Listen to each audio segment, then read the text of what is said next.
මම මාතම් ප්‍රාදේශ සභා මන්ත්‍රී සුමුදු මදුරංග මම හිතන්නේ මේ රටේ මේ වෙනකොට ජාතික ජන බලවේගය ආණ්ඩුව ආරම්භ කරලා තියෙනවා. මම හිතන්නේ ජාතික ජන බලවේග ආණ්ඩුව මේ තරුණයන්ගේ අපි වගේ ලංකාවේ ජීවත් වෙන මේ තරුණ තරුණියන්ගේ කරපිටින් ආපු ආණ්ඩුවක් තමයි මේ වෙනකොට මේ ක්‍රියාත්මක වෙන වේගන යන්නේ. නමුත් මේ වෙනකොට තරුණ තරුණියෝ සහ මේ රටේ ජනතාව මම හිතන්නේ 69 ලක්ෂයක් 68 ලක්ෂයක් ඡන්ද දීපු ජනතාව මේ වෙනකොට දැඩි කලකිරීමකට පත් වෙමින් සිටින කාල සීමාවක් තමයි ගෙවිගෙන යන්නේ. මම හිතන්නේ රටේ තරුණ තරුණියෝ විශාල කැපකිරීමක් කරා මේ රටේ මේ ආණ්ඩුව බලයට පත් කරන්න, මේ රටේ බලයට ආණ්ඩුව බලයට ගේන්න. නමුත් මං හිතන්නේ මේ වෙනකොට මේ රටේ තරුණ තරුණියන්ට දැඩි අපහසුතාවල් රාශියකට මුහුණ දෙන්න වෙලා තියෙනවා. මං හිතන්නේ රැකියා ප්‍රශ්න, ඒ වගේම මේ රටේ තරුණ තරුණියෝ ලොකු බලාපොරොත්තුවක් තිබ්බා. මේ රටේ තරුණයන්ගේ ලොකු බලාපොරොත්තුවක් තිබ්බා. මං හිතන්නේ වේදිකාවල ප්‍රබල විදිහට කිව්වා අපි ජපන් වලින් බයික් ගේන්න දෙන්නම්, එහෙම නැත්නම් අපි ජපන් වලින් වාහන ගේන්න දෙන්නම්. ඒ වගේ අපේ තරුණ තරුණියන්ට ලොකු බලාපොරොත්තු රැසක් දුන්නා. මම හිතන්නේ හයි කැපැසිටි පදින්න බලන්න හිටපු කොල්ලෝ කෙල්ලෝ හිටියේ. අන්තිමේට ඒ කොල්ලෝ කෙල්ලන්ගේ හීන බලාපොරොත්තු කඩලා දාලා විනාශ කරපු ආණ්ඩුවක් බවට මේ වෙනකොට පත් වෙලා තියෙනවා. මම හිතන්නේ ඒ දේවල් අපිට බලා ගන්න පුළුවන්.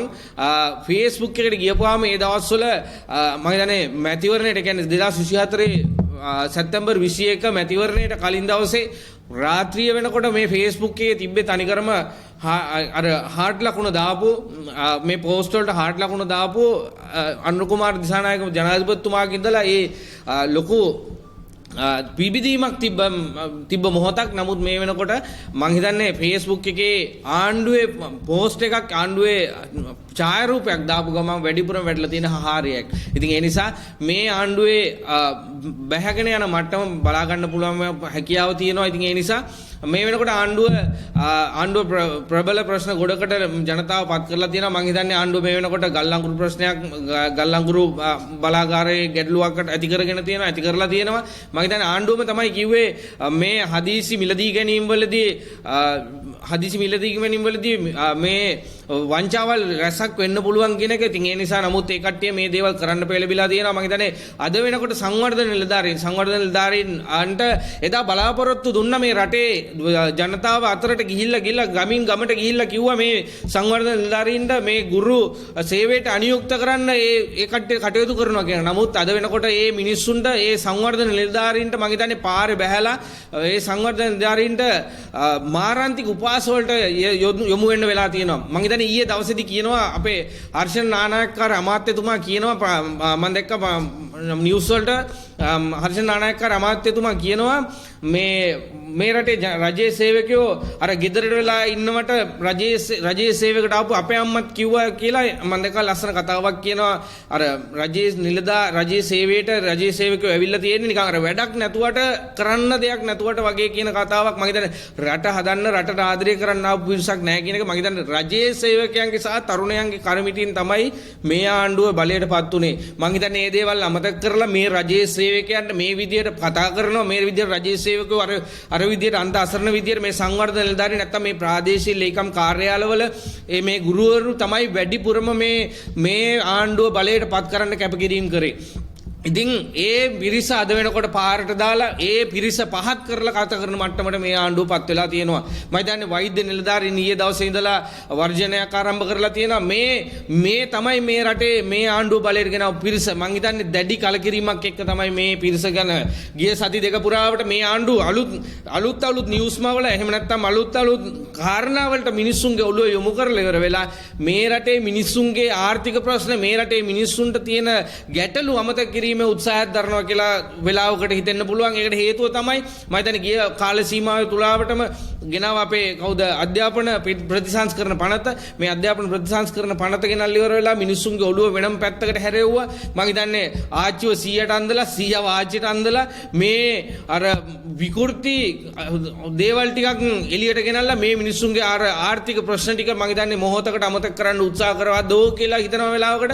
ඉතින් ඒ නිසා මේ දේවල් කරලා ඊට පස්සේ මේ කට්ටිය අර ආවේ අඩි 100ක් පාරවල් ටික කොන්ක්‍රීට් කරලා ඉවර වෙලා කියන්නේ අඩි 100ක් පාර කොන්ක්‍රීට් කරපු එක ඒ කාලේ අපේ කාලේ ආණ්ඩු තියෙනකොට අපෙන්ට හොරු කියලා කන්වඩු ගහලා ඉවර වෙලා මේ කට්ටිය බලයට ආවේ අපි කොන්ත්‍රාත් කරන්නේ ගමේ මිනිස්සුත් එක්ක එකතු වෙලා අපි පාරවල් කරන්න කියන එක කියලා ඉවරලා තමයි පාරවල් කොන්ක්‍රීට් කරන්නේ අපි ශ්‍රම දාන්නේ මේ කටයුතු කරන්න කියන එක කියලා තමයි මේ ආණ්ඩු බලයට ආවේ මං හිතන්නේ නමුත් මේ වෙනකොට ගම් මට්ටමේ ප්‍රාදේශ සභා മന്ത്രിලාගේ ඉඳලා මං හිතන්නේ කොන්ත්‍රාත්කාරයන්ගේ වාහන වලින් බහින්න නැති මට්ටමක් ඇවිල්ලා තියෙනවා මං හිතන්නේ ඒ කොමිස් මුදලට යට වෙලා කටයුතු කරන මට්ටමක් මේ වෙනකොට ඇවිල්ලා තියෙනවා සමිති සංවගම් පැත්තක තියලා අර පරණ ක්‍රමයටම කොන්ත්‍රාත් එක අර කොන්ත්‍රාත්කාරයට බාර දීලා ඉවර වෙලා ක්‍රියාත්මක කරන වැඩපිළිවෙලක් ක්‍රියාත්මක කරගෙන යනවා ඒ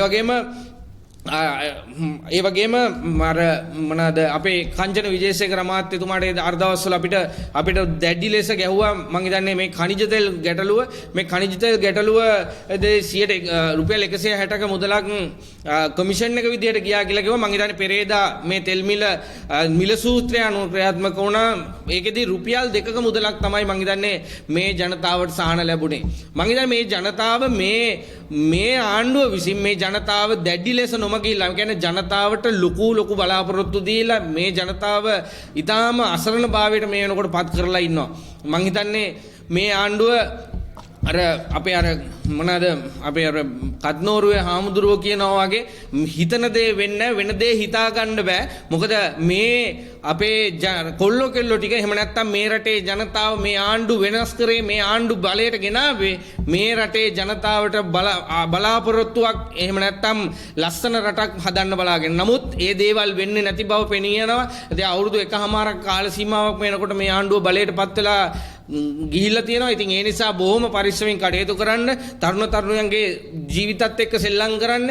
ඒ වගේම පසුගිය කාලේදී ආපදා තත්ත්වයක් ඇති වුණ රටේ මේ ආපදා තත්ත්වෙදී මට ඊයේ දවසේදී මට අපේ ප්‍රදේශයට මම කුරුණෑගල මාවතකම ප්‍රදේශයේ ඒ ප්‍රදේශයට දැඩි ලෙස හානි සිදු වුණා. ඒකෙදී අපේ ගෙවල් විනාශ වෙච්ච ගෙවල් වලට අපේ තාම වෙනකන්වත් කිසිම ආධාරයක් හම්බෙලා නැහැ. මම හිතා රුපියල් 25000ක මුදලක් හම්බෙලා තියෙනවා අර ගෙවල් ටික සුද්ධ කරගන්න. නමුත් කුලියට යන්න කියලා තියෙනවා. තැනකට යන්න කියලා තියෙනවා. තාම වෙනකන්වත් ඒ මිනිස්සුන්ට කුලිය ගෙවා ගන්නවත් කුලිය ගෙවාගෙන ජීවත් වෙන්න ක්‍රමවේදයක්වත් තව වෙනකන් ආණ්ඩුවෙන් සකස් කරලා දීලා නැහැ. ඒ ජනතාව අසරණ භාවයට පත් වෙලා අද ඊටාම අසීරු අන්දමින් ජීවත් වෙනවා. මොකද ඒක මම ඇස් දෙකෙන් දැක්ක මම කතා කරා මේ මිනිස්සුත් එක්ක. ඉතින් ඒ නිසා මේ ආණ්ඩුව ඒ විදිහට මිනිස්සු අසරණ භාවයට පත් කරලා මේ වෙනකොට කටයුතු කරගෙන යනවා.